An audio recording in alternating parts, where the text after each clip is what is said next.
What's going on, guys? My name is Matt, or MC Sports Talk. Today I'm going to show you guys the entire Easter egg for the Maxis side of the Easter egg on Buried. This is going to be every single step along the way to get the Easter egg. It's not too difficult once you know how to do it, but I'm telling you right now, it took us a long time because nobody helped us. None of the steps are given to us, unlike some people. We didn't get to play the game early or anything like that. This was all discovered on our own. Shouts to Rad Austin, GHX Starburst, I don't know why I call him GHX. And Resortified, who are the guys I played with to finally get it, but Rad really pulled the team. He knew a lot of the Easter egg. We figured it out a lot yesterday, and then he kept going with it, so he's the leader of this pack right now. But I'm going to show you guys the entire steps right here. You can see right there the first orb. The first thing you want to do is you want to go around to each orb. You don't actually need to use the paralyzer to heat them up. You can if you want to. This is actually for the Richtofen side. All you need to do for the Maxis side is get this sound, the sound thing that I just put down there. We call it the subwoofer. I don't know what it's actually called anymore. Sound resonator, I think is what it's called, or subsonic resonator or something like that. And the turbine there, you need to build both of those. There you go, subsurface resonator is what it is. And you need to blow each of these orbs up. There's 4 of them. You see right here, there was one right in the front of the mansion on the left side. There's one in the back of the mansion on the left side. There is one over by the saloon, and the last one is, I can't even remember actually. Oh yeah, the last one's in the caves.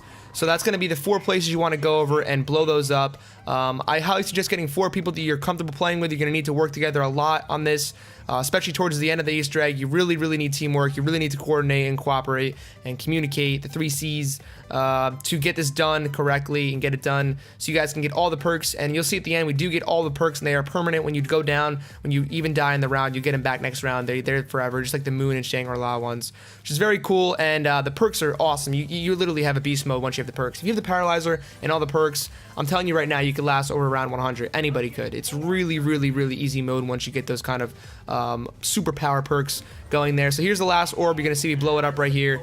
Again, you're going to need a turbine and the subsonic subwoofer, soupy soup.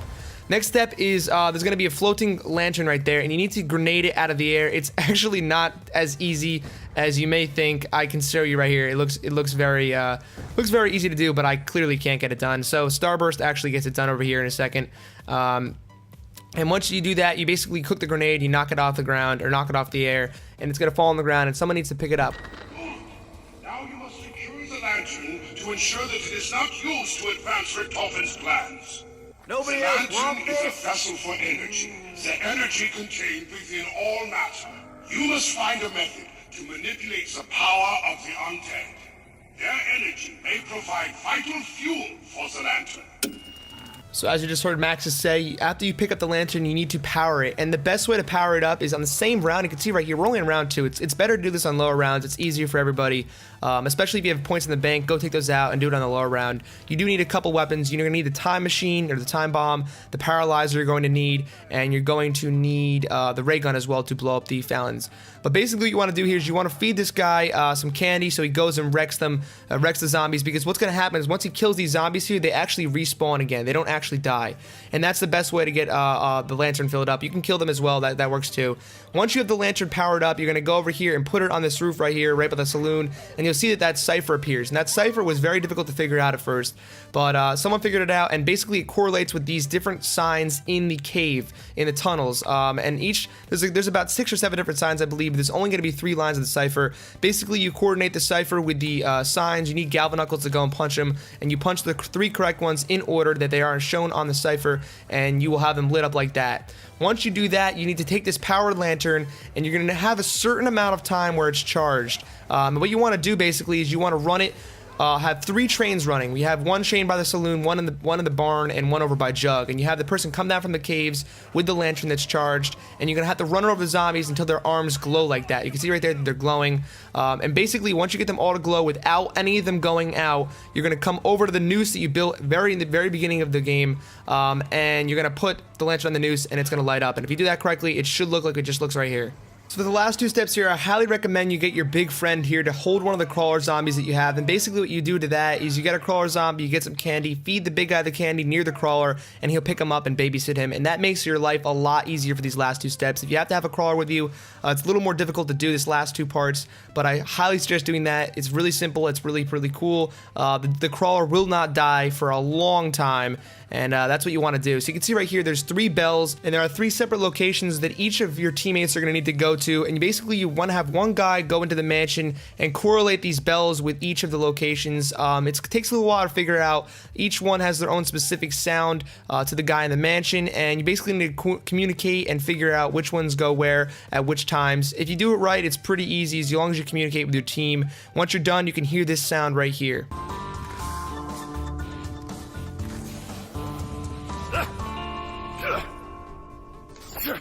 So this last step is called sharpshooter, and it's basically you having to shoot these targets that move around in 4 different locations. Each of your teammates is going to need to do this as well. Some are harder than others. This one's actually the easiest location, yet it took me forever to get it down because the spot I'm standing in the saloon right here is not the best location. You'll see here in a second I switch my spot, and as soon as we switch spots, I get it perfect on the first time. So each of your teammates is going to have to do this as well. You have to hit every single sign. Some have 19, some have 20, one even has 23, each different location. But basically, once you all get them all perfect, you're going to see here in a second, we all get them all perfect, and once you do that, this is the last step. It is pretty difficult, I'll be honest. We took about 7 or 8 tries, I think, before we got this right, but you can keep trying it over and over and over again until you get it right, which is a good thing. You can see right here, for this location, this is easily the best spot because you're going to actually be able to hit all of the targets that show up. You can see that there's actually flashes where the other people's targets are, and it gets kind of confusing at some points. So you think they're flashing in targets for you, and they're actually not. So you have to kind of learn where your targets are for your location. Just keep working on it if you can't get it until you do get it. Honestly, I suggest getting the PDW. The ammo's right outside for here. It's got a large capacity mag, and if you don't shoot a lot, if you don't spray like I did here, you can do it easily. You also want to have sleight of hand for this part. And as you can see right here in a second, I'm going to shoot the last couple, and we will get the actual achievement. Right there, you can see we got the achievement, guys. You get all 7 perks, all perma perks. Mind Games Achievement Unlocked. This is the Maxis side of the Easter egg. I hope you guys did enjoy the video. If you did, please be sure to rate the like button. Let's see if we can get to 5,000 likes. I have a bunch of new subscribers. I'm welcoming all of you guys to my channel. If you want to show this to one of your friends, please share it on Twitter, Facebook, wherever you want to share it to. Leave me a comment, guys. If you need any help with this Easter egg, I will be sure to read your comments and help you guys if there's any problems you're having. I'm going to leave all the steps in the description as well. If you guys couldn't figure out some of the steps, maybe the words, the actual steps explained through words written down might be easy for you guys. Whatever helps you guys get this through, so you guys can also have these permanent perks. As I said before, if you get down with these permanent perks, they will come back. It's pretty freaking awesome. I'm not gonna lie. This is probably my favorite Easter egg to date, my favorite map to date. I want to know what you guys think, though. Do you guys think this is a cool Easter egg? Do you guys like the map? What's your favorite gun? Leave me some comments. I'm going to read all the comments in this video, obviously, so I can help you guys out. So leave me a comment. I will read them. I will respond to as many as literally as I can. And other than that, guys, I will catch you all next time. Subscribe if you're new. If you're not subscribed to my channel, it's the first time you're seeing me, please click that subscribe button. Follow me if it's on Daily Motion, and I will see you guys all very soon. Peace.